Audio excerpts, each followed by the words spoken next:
If you ever wanted to see what happens when Fast and Furious crashes into a ghost story written by a teenage metalhead, buckle up. Because this ain't no Marvel origin story. This is straight up 80s vengeance on wheels. And yes, Charlie Sheen is here, and he's weirdly calm for a guy who may or may not be dead. It starts on one of those moody desert nights. Stars above, sand below, and then suddenly, whoom, a blacked out alien car tears through the night like Batman's demonic cousin. No license plate, no driver, just vengeance and horsepower. Cut to your classic 80s couple. Boy plus girl plus makeout session equals bad timing. Because here comes a gang of desert creeps in Mad Max cosplay, led by Packard, the dude who's what happens when toxic masculinity listens to too much Bon Jovi. They stop the couple, harass them, threaten them, and force the guy into a street race where the rules are, if you lose, you walk. If you win, well, you still lose because they cheat and strip your car. And maybe also try to steal your girlfriend. Cool. These guys, not just lowlifes, they run the whole town of Brooks, Arizona, like it's their post-apocalyptic playground. Robbery, extortion, car theft, and murder, baby. No one dares to challenge them. Not until now.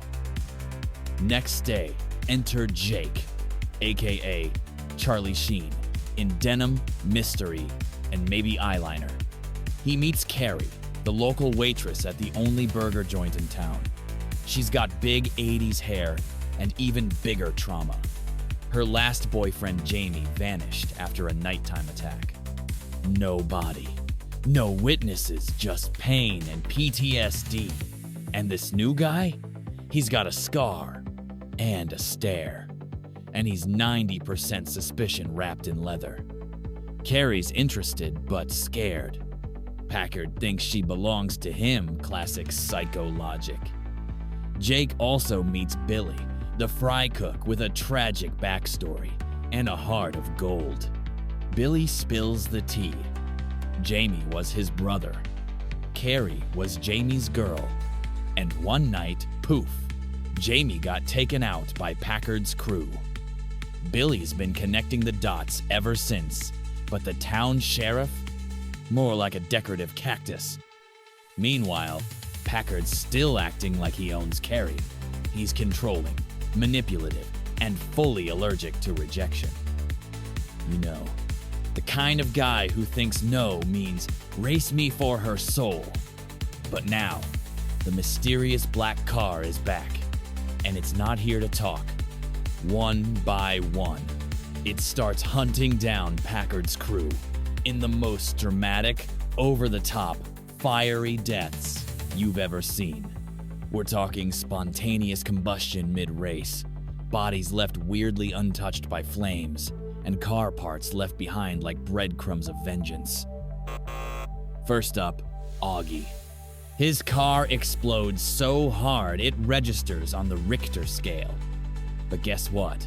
The body looked completely untouched, if you don't count the eyes, cooked to a well-done stare. Well, who's next? Minty drove like a maniac into a Turbo Interceptor-shaped death wish. By the time the flames cleared, his ego was the only thing still burning. Gutterboy and Skank, tag team of chaos. Let's take a second to appreciate the comedic gold that is Skank and Gutterboy, the ultimate brain cell dropout duo. Skank, he's the guy with the static charged mohawk who chugs random engine fluids like it's Gatorade. Every sip comes with a twitch and a face like he's just remembered a bad decision, which, to be fair, is all of them. And Gutterboy? Imagine if anxiety wore denim. That's him. Together, they're the kind of chaos that makes you question evolution. They show up, snort weird stuff, laugh at nothing, and basically act like Darwin's least successful experiment. If anyone was destined to explode in a blaze of idiocy, it's these two. And they do. Together.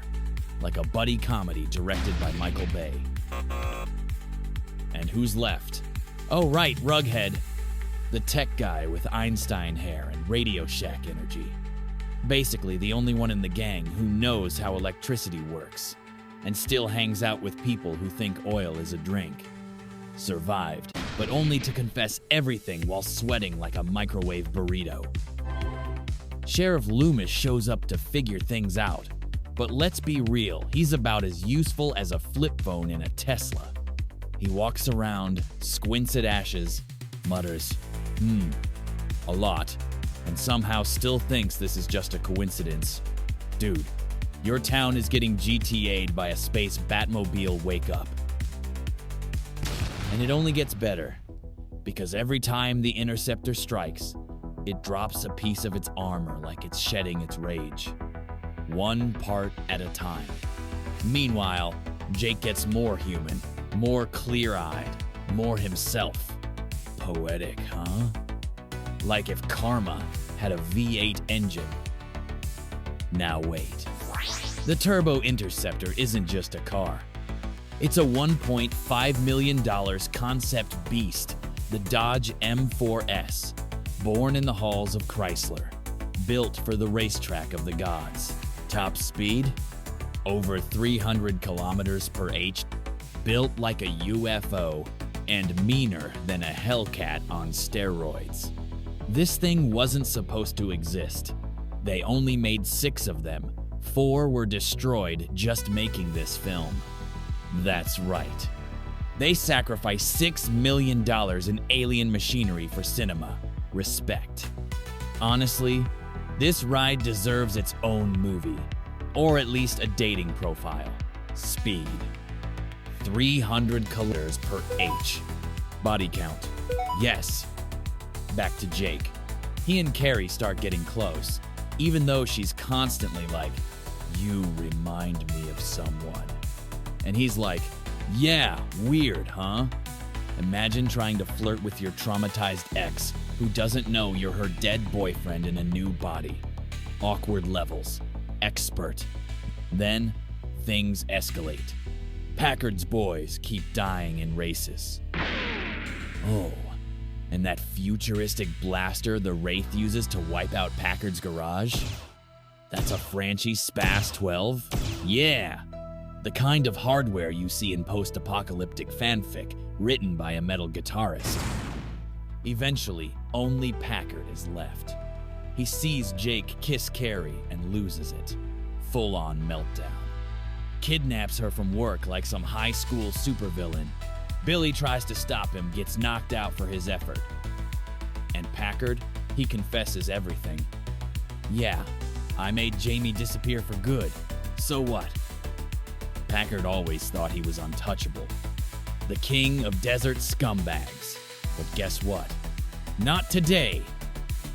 Final showdown. Turbo Interceptor versus Packard. Desert highway. Broad daylight.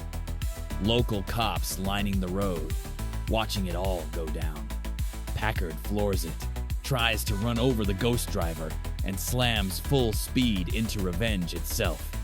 Boom, metal, flames, justice. Loomis shows up late, as always, surveys the wreckage, and finally admits, "I ain't chasing that car. He's already done more good than I ever could." Then, the Turbo Interceptor shows up outside Carrie's house, and Jake steps out. Or should I say, Jamie. Yeah, surprise, ghost boyfriend reveal. He's like, "I'm back from the dead, let's bail." But first, he stops by Billy's and tosses him the keys to the most badass car ever built. "It's yours now, bro." Billy's like, "Who are you?" Jake, "You said it yourself." And then he disappears into the night with Carrie, riding into the moonlight like a resurrected Fast and Furious fairy tale. Moral of the story?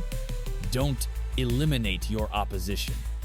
Because he might come back as a literal car god, Thanks for riding with me. Smash that like, or I'll come back in a helmet and take your playlist.